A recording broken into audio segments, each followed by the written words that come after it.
Welcome to our channel स्वाद मस्ती। नमस्कार, मी अश्विनी स्वाद मस्ती या रेसिपी चॅनलवर तुमचं स्वागत करते।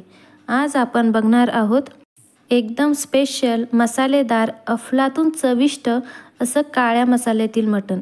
नाव जरी भारी असलं ना तरी रेसिपी अगदी सोपी आहे। चला तर मग रेसिपीला सुरुवात करूया। काळ्या वाटणातील मटण रस्सा बनवण्यासाठी मी इथे 300 ग्रॅम मटण घेतला आहे आणि ते स्वच्छ पाण्याने धुवून आपल्याला कुकरमध्ये शिजवून घ्यायचं आहे। त्यासाठी कुकरमध्ये तेल टाकायचं, त्यात उभा कापलेला कांदा टाकून घेतलेला आहे आणि तो परतून घ्यायचा आहे। कांदा परतल्यानंतर त्यामध्ये मी 2 ते 3 चमचे धना पावडर टाकली आहे, हळद टाकायची आहे। धना पावडर आणि हळद कांद्यामध्ये परतून घेतल्यानंतर त्यामध्ये मीठ टाकून घ्यायचं आहे आणि त्यात आता आपण स्वच्छ धुवून घेतलेलं मटण टाकून घेऊया। आता मटण 5 मिनिटं पाणी न घालता चांगलं परतवून घ्यायचं आहे। त्यामध्ये थोडीशी चिरलेली कोथिंबीर टाकून घेऊया आणि त्यानंतर आपण आता त्यामध्ये पाणी टाकून घेणार आहोत। आता पुन्हा मटण व्यवस्थित हलवून घेऊन आपल्याला कुकरचं झाकण बंद करायचं आहे आणि 3 ते 4 शिट्ट्या होऊ द्यायच्या आहेत। तोपर्यंत आपण मसाल्याची तयारी करू। एक मोठा कांदा भाजायला ठेवून द्यायचा आहे। त्यानंतर एक छोटी वाटी भरून मी इथे धने घेतलेले आहेत, 10-12 लसूण पाकळ्या आणि 1 इंच आलं, 3 हिरव्या मिरच्या, 2 चमचे फुटाण्याची डाळ, 2-3 चमचे तीळ आणि 1 चमचा खसखस घेतलेली आहे। एक छोटी वाटी भरून खोबऱ्याचे तुकडे करून घेतलेले आहेत, भाजलेला कांदा आणि कोथिंबीर। आता खडे मसाले बघूयात।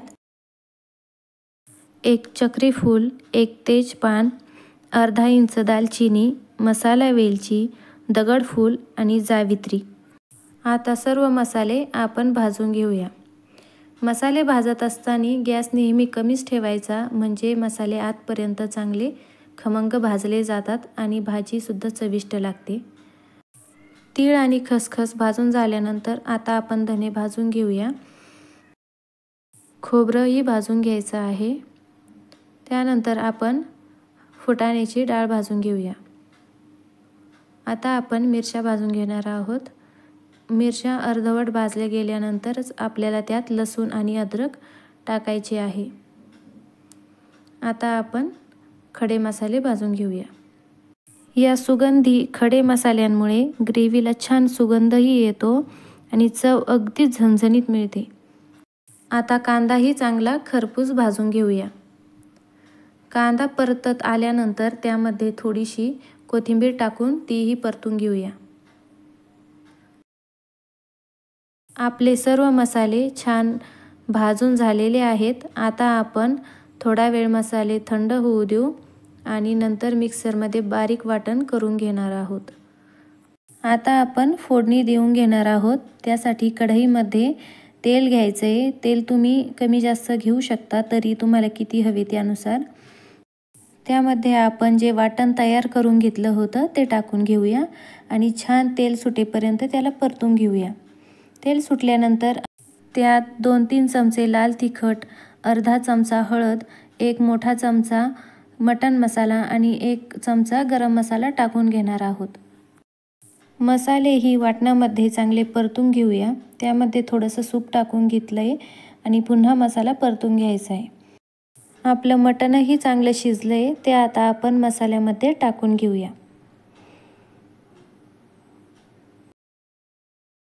आता मटण आपण मसाल्यामध्ये मिक्स करून घेऊया। यामुळे काय होतं, मसाल्याचा स्वाद आतपर्यंत जातो आणि मटण शिजल्यानंतर एकदम चवदार लागतं। आता आपण आवश्यकतेनुसार पाणी टाकून घेऊया। आपल्याला रस्सा किती करायचा त्यानुसार आपण पाणी कमी जास्त करू शकतो। त्यानंतर चवीनुसार मीठ टाकून घ्यायचं आहे। कमी गॅसवर आता आपण एक उकळी काढून घेऊया आणि काय सांगू तुम्हाला, हे मटण शिजत असताना घरभर काय सुगंध पसरला येतो। शेवटी बारीक चिरलेली कोथिंबीर टाकून गॅस बंद करायचा आणि बघा, आपलं काळ्या वाटणातील मटण रस्सा तयार आहे। अशी झणझणीत गावरान पद्धतीचा मटण रस्सा तुम्ही घरी बनवलात ना, तर तुम्ही बाहेर हॉटेलमध्ये मटण खाणं सोडून द्याल आणि घरीच बनवाल, इतकी चविष्ट ही भाजी लागते। तेव्हा तुम्ही एकदा ही रेसिपी नक्की ट्राय करा आणि रेसिपी तुम्हाला कशी वाटली ते कमेंटमध्ये नक्की सांगा। तुम्हाला व्हिडिओ आवडला असेल तर व्हिडिओला लाईक करा, शेअर करा आणि स्वाद मस्ती चॅनलला सबस्क्राईब करायला विसरू नका। पुन्हा भेटूया एका नवीन रेसिपीसोबत। तोपर्यंत आनंदाने स्वयंपाक करा आणि चविष्ट खा। धन्यवाद।